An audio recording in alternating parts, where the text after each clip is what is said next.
हमारे साथ राजीव नारायण मिश्रा जी हैं। आपने इनको प्रेस कॉन्फ्रेंस में देखा होगा। आप समझ लीजिए कमिश्नर के बाद आप नंबर 2 का पद आपका गौतम बुद्ध नगर पुलिस में है। सर, अभी हालात क्या हैं? हालात जो है नियंत्रण में हैं और कुछ जो ऑर्गेनाइजेशंस हैं वो काम कर रही हैं। कुछ ऑर्गेनाइजेशंस ने अम्बेडकर जयंती की वजह से अपनी छुट्टी घोषित कर रखी है। कुछ जगहों पर जहां पर काम हो रहा था, कुछ लोग अंदर गए, कुछ लोग बाहर रहे।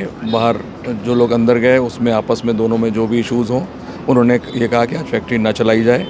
हम लोग मोबिलिटी बनाए हुए हैं, फ्लैग मार्च कर रहे हैं। जो उपद्रवी तत्व थे, कल उसमें हम लोगों ने 350 से अधिक लोगों की गिरफ्तारी सुनिश्चित की गई है। हमारे पास डिजिटल एविडेंस है और हम लोगों को आइडेंटिफाई कर रहे हैं। सीसीटीवी की रिकॉर्डिंग्स का हम लोग अवलोकन कर रहे हैं। 7 से अधिक अभियोग उपद्रवी तत्वों के विरुद्ध पंजीकृत किए गए हैं और लगातार आइडेंटिफिकेशन का काम चल रहा है। Sir, you are the best person to answer this. कुछ लोग कह रहे हैं कुछ नक्सली लोग भी थे, कुछ पाकिस्तान का एंगल भी निकल करके आया, ये भी चलाया जा रहा है। Is it true? देखिए, कुछ कहीं ना कहीं बैकग्राउंड में कुछ चीज़ें हैं जिसका हम लोग इन्वेस्टिगेशन कर रहे हैं।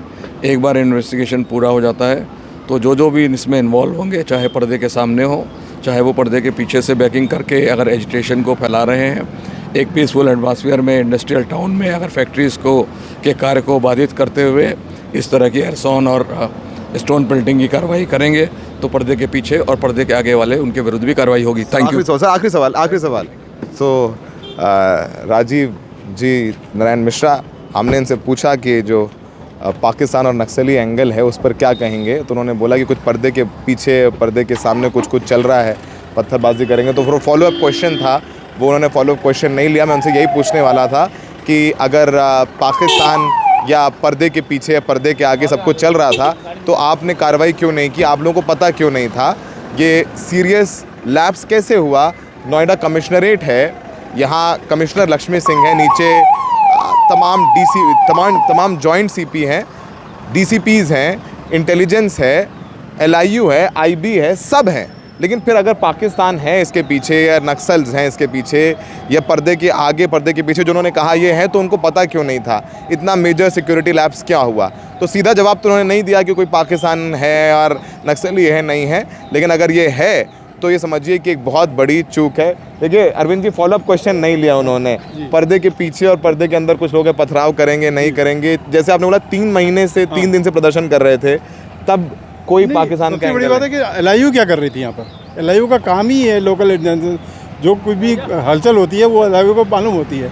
लेकिन LIU तो बिल्कुल ही ठप पड़ी थी, कोई कुछ जानकारी नहीं थी किसी के पास। तो अब ये देखिए, ये पत्थर सब पड़े हुए हैं, ये सब पत्थर पड़े हुए हैं, ये कल के ही चले पत्थर हैं जो आपको हमारे स्क्रीन पर नज़र आएंगे। फ़िलहाल तूफ़ान गुज़र चुका है, कुछ मांगे मानी गई हैं, नहीं मानी गई हैं। अब चूँकि आंदोलन ख़त्म हो गया और आंदोलन में बता दिया गया कि सब नक्सली और ये सब पाकिस्तान एंगल है, तो कुछ बहुत अच्छी गुड लाइट में तो प्रदर्शन को नहीं देखा जाएगा। लेकिन हमने आपको सुनवाया उन महिलाओं को जो कल प्रदर्शन में थीं। फ़िलहाल it is what it is. जो प्रशासन कह रहा है वो हमने आपको बता दिया, जो प्रदर्शनकारी कह रहे हैं वो हमने बता दिया। बाकी तय आपको करना है कौन ठीक या कौन नहीं। लेकिन अगर कोई एक्सटर्नल फोर्स थी यहाँ पर जो इस हिंसा को ऑर्केस्ट्रेट करा रही थी, तो मुझे लगता है कि बहुत सीरियस कंसर्न है। यहाँ के DCP हैं साद मियाँ, यहाँ के जॉइंट CP तो यही हैं, राजीव जी हैं, या कमिश्नर हैं, इन सब लोगों की पर तो कार्रवाई होनी चाहिए। DM पर कार्रवाई होनी चाहिए, SDM पे कार्रवाई होनी चाहिए। अगर एक्सटर्नल फोर्सेस यहाँ पर आ गई और ये मंडे हुआ और 3 दिन से सब कुछ चल रहा था, तो 3 दिन आप क्या कर रहे थे? आपने प्रिवेंटिव मेजर्स क्यों नहीं लिए? जो आज इतनी फोर्स तैनात है, PAC वगैरह, पहले क्यों नहीं थी?